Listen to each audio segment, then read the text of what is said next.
জীবনে চলার পথে সবসময় সেই মানুষটাকে বেছে নাও যে তোমাকে প্রতিটা পদক্ষেপে মোটিভেট করবে। কারণ কে কতটা দেখতে সুন্দর, কে কতটা স্মার্ট, কার কত ভালো ড্রেসিং সেন্স, এই ব্যাপারগুলো ইনস্টাগ্রাম আর ফেসবুকের মধ্যেই সীমাবদ্ধ থাকে। আর আমাদের জীবনটা রিলস কিংবা প্রোফাইল পিকচারের মতো পারফেক্ট হয় না।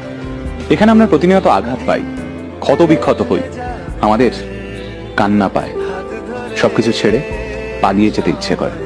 এই যন্ত্রণার মুহূর্তগুলোই আমাদের এমন একটা মানুষের দরকার পড়ে যে আমাদের পাশে বসে আমাদের মাথায় হাত রেখে বলবে, কিচ্ছু হবে না, তুমি পারবে, আমার তোমার উপর বিশ্বাস আছে, তুমি ঠিক ঘুরে দাঁড়াবে। ব্যাস এটুকুই তো। তাই এইরকম একটা মানুষ খোঁজো আর নিজেও এইরকম একটা ইন্সপায়ারিং মানুষ হওয়ার চেষ্টা করো, তাহলেই দেখবে জীবনটা অনেক সহজ হয়ে গেছে।